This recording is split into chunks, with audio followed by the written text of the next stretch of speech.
नमस्कार, आप देख रहे हैं कशिश न्यूज और आपके साथ मैं हूं दीपक शर्मा। शिक्षा विभाग के पाठक का पत्ता साफ हो गया। शिक्षा विभाग के अपर मुख्य सचिव के पाठक केंद्रीय प्रतिनियुक्ति पर जाएंगे। राज्य सरकार ने इसकी हरी झंडी दे दी है। शिक्षा विभाग में आने के बाद से ही के पाठक लगातार विवादों में थे। कभी स्कूल की टाइमिंग को लेकर, कभी छुट्टियों में कटौती को लेकर, तो कभी दूसरी वजहों से भी। 28 फरवरी को के पाठक ने राजभवन को चुनौती देते हुए कुलपतियों की बैठक बुलाई और इसमें शामिल नहीं होने पर उनका वेतन भी रोक दिया।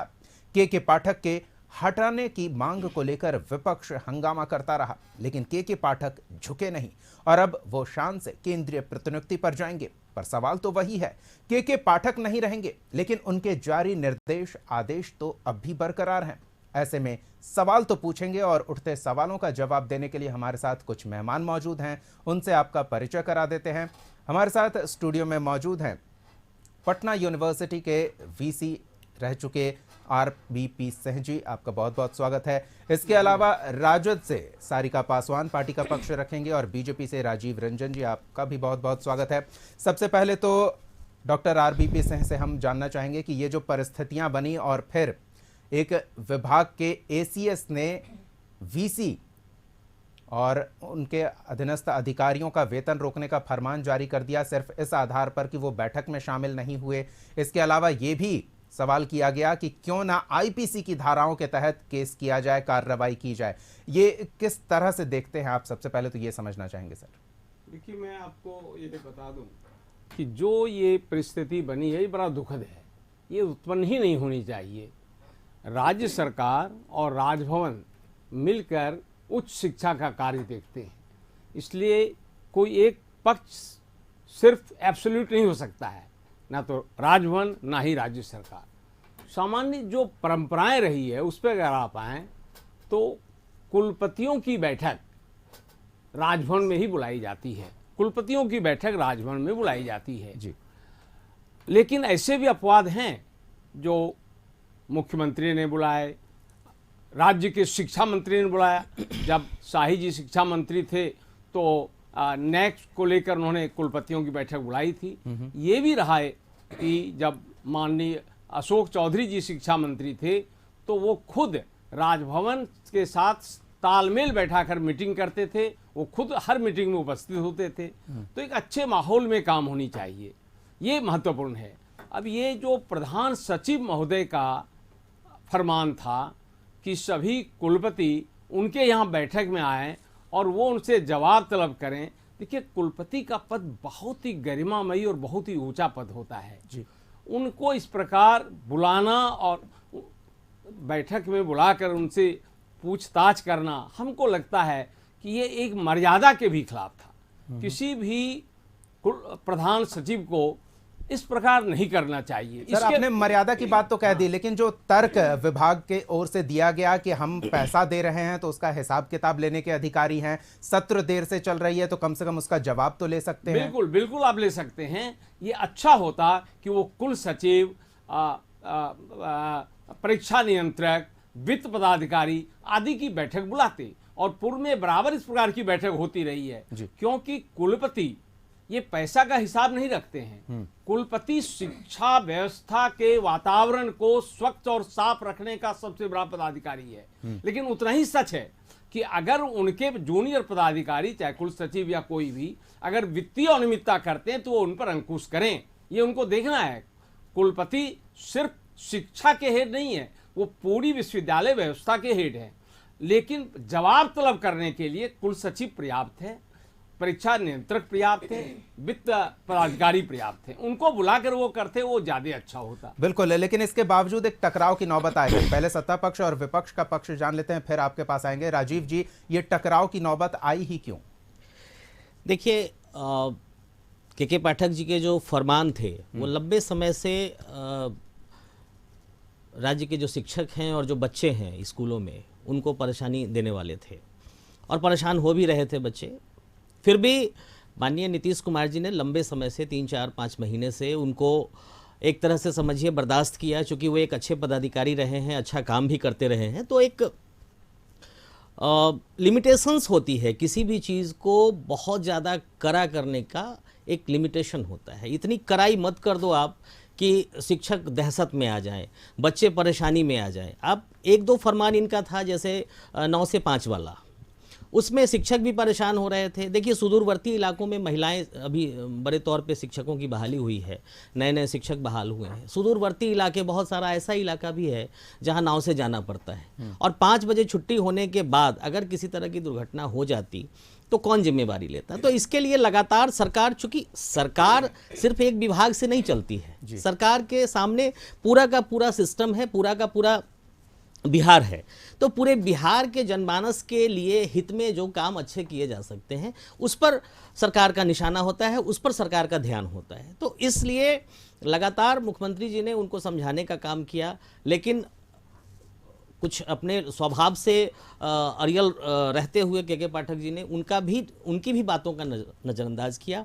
पिछले दिनों भी राजभवन से टकराव की स्थिति आई थी, वहाँ भी माननीय मुख्यमंत्री जी के हस्तक्षेप के बाद बातें शांत हुई, चीज़ें स्थिर हुई। वहाँ भी उनको, चूँकि नीतीश कुमार जी में एक क्वालिटी, बड़ी क्वालिटी है कि ये दक्षता की पूजा करते हैं। ये कोई अच्छा व्यक्ति अगर है, कुछ अच्छा काम कर रहा है, तो उसको पूरा मौका देते हैं। वही मौका नीतीश जी ने दिया, बिहार की सरकार ने दिया, पहले भी दिया गया था और आज भी दिया जा रहा था। परंतु एक लेवल है, किसी भी ऑफिसर का एक लेवल है कि आप मुख्यमंत्री और राजभवन को आप टारगेट करेंगे जानबूझ करके, तो स्वाभाविक तौर पे आपकी कार्रवाई, आप पे कार्रवाई होगी। उनके अधिकार क्षेत्र को उन्होंने इतना खींचा कि अब उसके आगे बर्दाश्त करना सरकार के लिए बिल्कुल मुश्किल हो बिल्कुल। गया। चलिए सारिका जी के पास चलते हैं। सारिका जी, प्रोफेसर चंद्रशेखर जब शिक्षा मंत्री थे आपकी पार्टी से, उस समय भी ये टकराव की स्थिति थी, बात तक नहीं होती थी, मंत्री और अधिकारी के बीच कोई संवाद नहीं होता था, इस तरह की बातें भी सामने आई थी। तनावपूर्ण स्थितियां तब भी थी, टकराव की नौबत तब भी थी, और अब कुछ बदलाव देख रहे हैं। देखिए दीपक जी, अभी तो बिहार में अफसरशाही जो है ना वो चरम सीमा पे है। ये हमने देखा किस तरीके से, जब हमारी भी सरकार, महागठबंधन की सरकार जब बिहार में थी, तो किस तरीके से के पाठक जी निरंतर ही शिक्षा विभाग के द्वारा ऐसे फैसले ले रहे थे जिससे कि टीचर्स को भी दिक्कत हो रही थी, बच्चों को भी दिक्कत हो रही थी। कई ऐसे विषय थे जिसपे कि खुद मुख्यमंत्री नीतीश कुमार जी ने अभी रिसेंटली उन्होंने विधानसभा में आपत्ति भी जाहिर की और उन्होंने उस फैसले को बदलने की भी बात की। लेकिन बावजूद इसके के पाठक जैसे अफसर जो है वो पीसी करके दूसरे दिन ये कहते हैं कि नहीं, पूर्वज जो हमने निर्णय लिया था उस निर्णय के अनुसार ही अब शिक्षकों को आना है और वही जो समय है वो बना रहेगा। ऐसी चीजें जो हम लगातार देखने को आ रहा है। और अभी बिहार में पूर्ण रूपेण जो है ना वो अफसरशाही, मतलब अफसरों की ही सरकार है। आज देखिए जिस तरीके से आज अपराध नियंत्रण विधेयक जो आज विधानसभा में पेश किया गया, जो 2024 विधेयक जो पेश किया गया है, उसमें भी देखिए पूरा का पूरा पावर जो है ना वो अफसरों को दे दिया गया। अब अफसर एक निर्णय लेगा कि अगर किसी बात, अगर कोई सरकार के विपक्ष में बात कर रहा है तो भाई उसको आप जिला बदर कर दो, आप उसको तड़ीपार कर दो। आप अब वो व्यक्ति जो है ना वो कोर्ट में जाकर के कोई अपनी जो कहते हैं लेटर भी नहीं डाल सकता है अपने पक्ष में। वो लेकिन सारिका जी, व्यवस्था दुरुस्त अगर कोई अधिकारी कर रहा है तो उसे अपना काम तो करने देना चाहिए। नहीं, बहुत अच्छी बात है दीपक जी, हम तो सराहते हैं। अगर व्यवस्था सुधारने की बात की जाए तो ठीक है, लेकिन क्या मैं पूछना चाहती हूँ, क्या इसके पहले बिहार में कोई आईपीसी का कोई रूल नहीं था? क्या यहाँ कानून नहीं थे? इन अपराधों को रोकने के लिए क्या पुलिस नहीं थी? अगर पुलिस थी तो क्या कहना चाहते हैं? क्या ये पुलिस शराब की तस्करी को बढ़ावा दे रही थी? क्या ये पुलिस बालू माफियाओं का साथ दे रही थी? क्या ये महिलाओं को छेड़ने वाले अपराधियों के साथ थी? तो आप तो खुद अपने अफसरों के ऊपर भी एक प्रश्न चिन्ह लगा रहे हैं और आप एक नई विधेयक ला करके आप पूर्व में जो भी संस्थाएं बिहार में अपराध को रोकने के लिए या तमाम विभाग जो थी उस पे भी प्रश्न लगता है। ये राजभवन और शिक्षा विभाग के बीच जो टकराव की नौबत आई है उसे किस तरह से देखें? देखिए अभी तो देखिए कुलपतियों का जो मामला है, हमारे बीच में अभी पूर्व कुलपति सर हैं और उन्होंने बहुत अच्छी बात कही कि इसके पूर्व भी ऐसा नहीं है कि ये पहली बार कोई शिक्षा विभाग में एक नए सचिव आए थे या शिक्षा विभाग में इससे पहले कोई सचिव नहीं थे या शिक्षा मंत्री नहीं थे। लेकिन आज जिस तरीके से जब से के पाठक जी शिक्षा विभाग में, जब से वो सचिव का पद उन्होंने संभाला, लगातार उन्होंने शिक्षा विभाग को विवादों में रखा और हम इसके स्वयं हम जानते हैं, क्योंकि जब हम इस सरकार के हिस्सा थे और जब शिक्षा विभाग हमारे पास था, किस तरीके से शिक्षा मंत्री तक के निर्णय को के पाठक जी ओवर रूल करते हुए, वो धत्ता बताते हुए, वो एग्जीक्यूटिव बॉडी होते हुए भी वो विधायिका को पीछे लथाड़ करके वो आगे बढ़ रहे थे। और वो हमने देखा किस तरीके से माननीय मुख्यमंत्री नीतीश कुमार जी की बातों की भी अवहेलना उन्होंने की। तो वो सारी चीजें तो पब्लिक डोमेन में आ गई कि किस तरीके से नीतीश जी के अफसर जो है ना वो बेलगाम घूम रहे हैं। और आज नतीजा ये हुई, अच्छी बात है कि आज के पाठक जी चलिए वो चले गए, केंद्र में चले गए, वो जाएंगे कि नहीं जाएंगे, और अगर जा भी रहे हैं तो वो अपने निर्णयों को बदल के जा रहे हैं या वो निर्णय ऐसे ही रहेंगे और ऐसे ही हमारे शिक्षक, हमारे बच्चे जो है के पाठक के फरमानों के नीचे बोझ तले दबते रहेंगे और कहीं ना कहीं उनका मोराल जो है शिक्षकों का डाउन हो रहा है। एक बहुत बड़ी दीपक जी एक समस्या जो अभी हमारे बीजेपी के प्रवक्ता भाई भी बोल रहे थे कि दूर से दूर इलाके में लोगों की आज नियुक्ति की गई है शिक्षकों की, कुछ नाव से जा रहे हैं और हमारी 48% महिलाएं, हमारी बहनें जो है ना वो शिक्षकों के रूप में है वहां पे और उनको भी बहुत परेशानी झेलनी पड़ रही है। उनको अपने घरों से कई मतलब 100 किलोमीटर दूर उनको जाकर के नौकरी करनी पड़ रही है, घर परिवार छोड़ करके। तो एक स्थानांतरण पॉलिसी जो है ना उस पे भी विचार करना चाहिए सरकार को। इसकी हमने पहले भी हमने इसकी कोशिश की हमारे सरकार सारिका जी, में। आपने तो कहा मुझे लगता है उनके द्वारा जारी किए गए आदेश निर्देश का क्या होगा, ये तो आगे देखने वाली बात होगी, लेकिन अब तक उनके द्वारा जो भी आदेश निर्देश जारी हुआ है वो उसी स्थिति में बरकरार है। हम एक बार फिर डॉक्टर RBP सिंह जी के पास जाएंगे और उनसे समझने का एक बार फिर प्रयास करेंगे कि सर, आपने पहले कहा था एक मर्यादित पद है, लेकिन क्या इतना भी है कि उनसे हम सवाल करने की भी स्थिति में ना हो? अगर उनसे सवाल करते हैं, और के पाठक इससे पहले जब टकराव की नौबत आई थी तो उन्होंने तो ये भी कह दिया कि विश्वविद्यालय के नियमावली में ये कहाँ है कि स्वायत्तता है, और इतनी स्वायत्तता है कि आप जवाब भी नहीं दे सकते। मैं आपको बता दूं कि बिल्कुल उनको अधिकार है पूछने का, जानने का, दंड देने का, लेकिन इस अधिकार का माध्यम उपयोग का कुल सचिव है। वहां पर सचिव, प्रधान सचिव, कुल सचिव से बात करेंगे, पत्राचार। मेरा इतनी कहना है, उनको जितनी जानकारी लेनी है वो कुल सचिव से लें और कुल सचिव के माध्यम से ही कुलपति को कुछ पूछा जा सकता है। अगर वो असंतुष्ट करते हैं तो वो राजभवन को भी पूछ सकते हैं कि ये कुलपति ये गलतियां कर रहे हैं। और दूसरी बात मैं ये जरूर कहूँगा कि ये अगर कोई कुलपति समझते हो कि हम बिल्कुल राज्य सरकार से बिल्कुल बाहर हैं, तो ये बिल्कुल उचित नहीं है, सही नहीं है। जैसे उदाहरण देके बता देता हूँ कि सारे पैसे जब राज्य देते हैं, वित्त नियम, और ये राज्य जो पैसा दे रहा हो वो पैसा का हिसाब मांगे तो उस पर ये विवाद उठ जाए, कुलपति यहाँ जाएं नहीं जाएं, ये हिसाब दिलवाने का कोशिश करना चाहिए कुलपतियों को। उनसे भी मेरा आग्रह आपके मन से कि कुलपति महोदय बड़े सम्मानी हैं, तो वो अपने पदाधिकारियों को गिरफ्त करें कि साहब राज्य सरकार की जो अपेक्षाएं हैं, आशाएं हैं, ये क्या है? देखिए, एजुकेशन पब्लिक सेक्टर का ही काम है, जन कल्याण है, और जन कल्याण के लिए राज्य जिम्मेवार होता है, कॉन्स्टिट्यूशनल हेड नहीं होते हैं। तो जब जन कल्याण की बात है, अगर बिहार में परीक्षा समय पर नहीं होती है तो इससे राज्य सरकार की ही छवि खराब होती है। तो राज्य का ये दायित्व, राज्य के शिक्षा विभाग का दायित्व तो वही ये बात पूछे। हाँ, लेकिन मेरा यही कहना है कि उनके लिए विश्वविद्यालय में एक बड़ा तंत्र है, परीक्षा नियंत्रक थे। ये यानी कि आप ये कहना चाह रहे हैं कि के पाठक ने चैनल को बाईपास किया? हमारे हिसाब से अच्छा होता ये, अगर ऐसा वो करते तो, और सारी हिसाब वो ले सकते थे, लेकिन अच्छा होता। चैनल से जाते हैं। अपने मेहमानों का रुख करेंगे। सबसे पहले तो सारिका जी के पास चलेंगे। सारिका जी, जैसा ब्रेक से पहले डॉक्टर RBP सिंह कह रहे थे कि चैनल से जाते तो ठीक होता है, इस तरह का कोई झमेला ही खड़ा नहीं होता, क्या वाकई चैनल बाईपास किया गया? देखिए दीपक जी, हर एक विभाग की एक हैरारगी होती है और उस हैरारगी का अभी जिक्र भी हमारे सर ने कहा, अभी पूर्व कुलपति सर ने कहा कि किस तरीके से अगर उन्हें कोई दिक्कत थी, कोई प्रश्न पूछना था, किसी बात से अगर उन्हें कोई भी परेशानी थी तो वो थ्रू द प्रॉपर चैनल वो जाकर के ये प्रश्न पूछ सकते थे। ये उनको अधिकार भी बनता है, ये भी उन्होंने स्वेच्छा से इसको स्वीकार किया। लेकिन के पाठक जी एक जो कहते हैं एक एरोगेंट ऑफिसर के रूप में वो लगातार काम कर रहे थे। देखिए, कभी वो MLC का वेतन बंद कर दे रहे थे, कभी वो कुलपतियों का वेतन वेतन बंद कर देते, कभी वो यूनिवर्सिटीज के बैंक अकाउंट को फ्रीज कर देना। मतलब इस तरह के जो फरमान वो के पाठक जी कहीं ना कहीं प्रताड़ित करने, और एक डिक्टेटरशिप की उनके अंदर एक क्वालिटी थी जो वो उस हिसाब से वो काम कर रहे थे। तो देखिए, कोई अच्छा काम अगर अच्छे तरीके से आप ना करें दीपक जी, तो उसका परिणाम कहीं ना कहीं गलत हो जाता है। हो सकता है के पाठक जी ने जो भी रीजन दिए कि भाई टाइम से एग्जामिनेशंस होने चाहिए, टाइम से ऑन शेड्यूल सारी चीजें हो, हम मानते इस बात को, होना चाहिए, हम इसके पक्षधर है। अगर बिहार की स्कूली व्यवस्था को या कॉलेज की व्यवस्था को और परीक्षा की व्यवस्था को, शिक्षकों की व्यवस्था या छात्रों से जुड़े हुए किसी भी व्यवस्था को अगर सुधारने के लिए कठोरतम नियम भी अपनाने पड़े तो हम इसके पक्षधर हैं। बावजूद इसके इतने भी कठोरतम नहीं होने चाहिए कि सारे नियम और कानूनों को आप बाईपास करके आप अपनी ऐसी पॉलिसी को सामने लाएं जिससे कि शिक्षक, बच्चे और विभाग भी कहीं ना कहीं अपने आप को प्रताड़ित महसूस करें। तो मुझे लगता है कि वो चीजें खराब होनी शुरू हो जाती है। और के पाठक जी के लगातार लिए गए फैसले से स्कूल हो, चाहे कॉलेज हो, चाहे शिक्षक हो, और अब तो कुलपतियों की भी बात थी, तो ये चीजें बिगड़ रही थी। और हमने देखा किस तरीके से माननीय मुख्यमंत्री जी के भी आदेशों की अवहेलना के पाठक जी ने की, और लगातार वो ऐसे फरमान कर रहे थे। तो तालमेल तो कहीं नहीं था दीपक जी। अफसरों को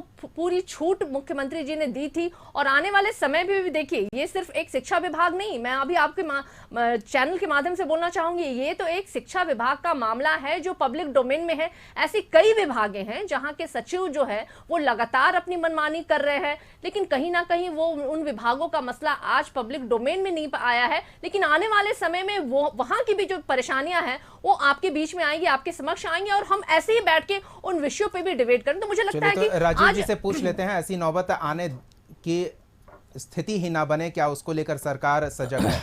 देखिए, सरकार हर मामले में संवेदनशील है, चाहे वो मामला शिक्षा विभाग का हो या फिर किसी और भी विभाग का। बहन कह रही हैं किसी और विभाग में ऐसा होगा तो उनको भी नापने की तैयारी की जाएगी।